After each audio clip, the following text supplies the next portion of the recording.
is my time. I'm on the rise, can't hold me down, I'm too fly. This is my time, ready to shine, brighter than all of the lights. Cause when it's game time, seconds away and the game's on the line. There ain't no doubt in my mind, beating the buzzer. Hello, AGN Football here. Well, first of all, I'd like to thank the referee for ruining my birthday. I'ma own it, blast it to 10, then keep going, there ain't no... Adam, why are Premier League fans so rattled by Arsenal? Because we're moving on up, and we're moving on up fast. For me, it's the overall development. I mean, a few seasons ago I came and watched Sporting Lisbon, and seeing us get knocked out to them, struggling to get through in the Europa League, we're back to the good times now. We're back to beating PSG. The jungle, heart of a lion. 4, 3, 2, 1. Watch out, here I come. This is my time. I'm on the rise, can't hold me down, I'm too fly. This is my time, ready to shine. Arsenal 2, Aston Villa 2, down here at the Emirates Stadium. For me, it's the same old feeling again. There's been 3 games in about a week and a half now. 2 of them were feeling pretty rotten after coming out of the stands, but today is unfortunately another one after a brief break in the North London derby. Marty, do you know, I'm running out of words, mate, to be honest. So let's see what you've got to say about that. I think we was running out of legs at the end of the game, didn't we? I mean, the most, and I'll start with the most disappointing thing about that is we're 2-0 up, the game's boxed off, and you need to gain management that, and there's no reason why there's room for error with 1 goal, but then to concede another is just pretty criminal. I mean, look, the defending I think was pretty shambolic on the second goal, I believe it was. It was just an absolute mockery of. I mean, but this is what happens. Look, this is why Saliba's this 100 million pound player, 150 million, whatever you want to call it. This is why he's one of the best defenders in Europe, because I believe if he's on the pitch, that doesn't happen. We're missing Ben White. Not to make excuses, and at the end of the game, the VAR situation. Look, I've seen it once, but from what I see, there's nothing wrong with it.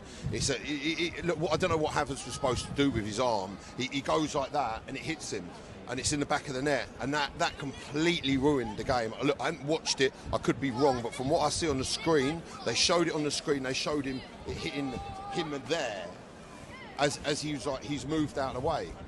And I don't know why that goal doesn't stand. Should do. It should. Yeah.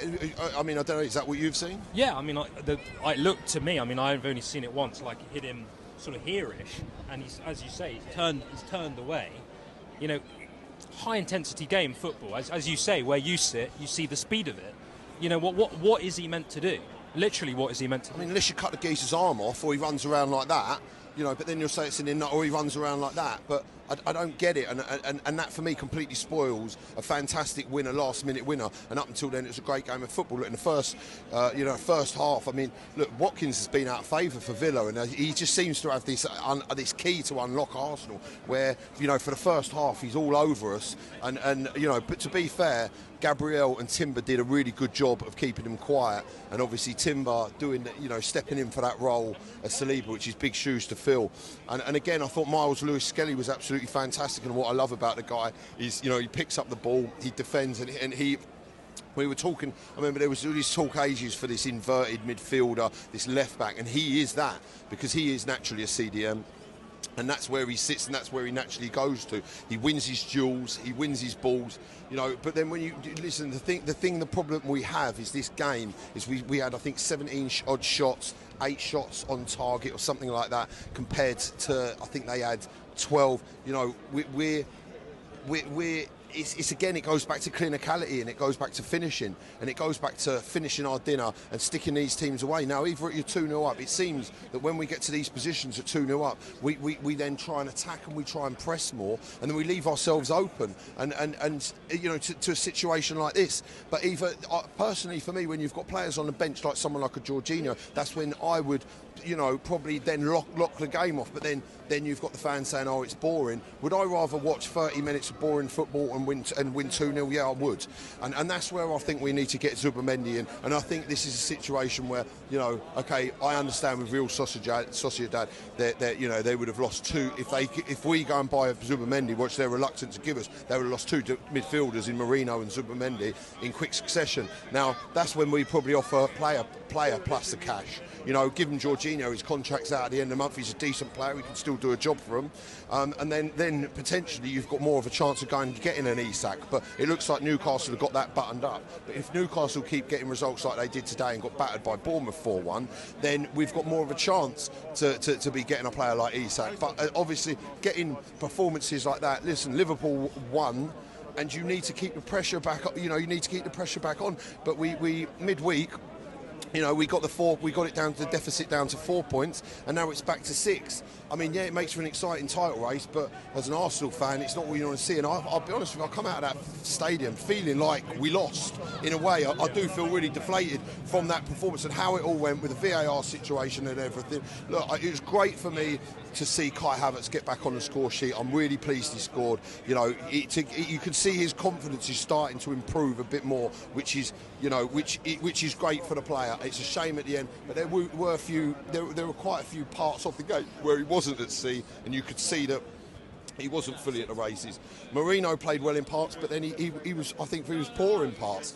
You know, and this Thomas Partey at right back, I think I'd probably prefer to see Tierney at left back and Skelly at right back, and you know, Timber in the middle, because and then play Partey as the 6, and then you've got Rice and Odegaard.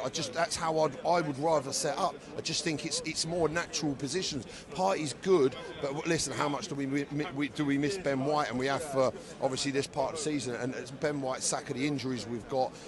You know, and at the end of the game, it's not like you bring Raheem Sterling on to try and change a game. It's not like he is the player that's really gonna change a game for you. And this was an opportunity for him, and he just got the ball and he fluffed it a few times. We had a couple of chances, you know, at the end. It's disappointing, and that's where it's at for me.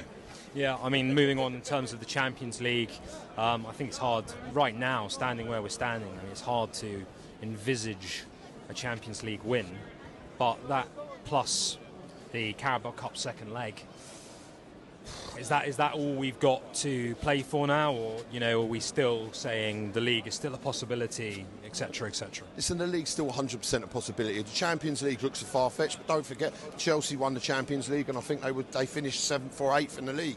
You know, league form doesn't necessarily dictate your Champions League form, and it just so happens that so far this season we have been very good in the Champions League. But then we haven't faced any real stiff competition, any of the big boys. You know, you've got to fancy your Barcelonas and Real Madrid, and you look at Barcelona when they absolutely destroyed Real Madrid the other day 5-2. You know, they're lethal, and you've got to think a team coming here, or us going there on our day in the Champions League, you know, we could be in trouble. But with a full strength side, with your Ben Whites, with your Timber, you know, it looks, you know, even Skelly or Saliba.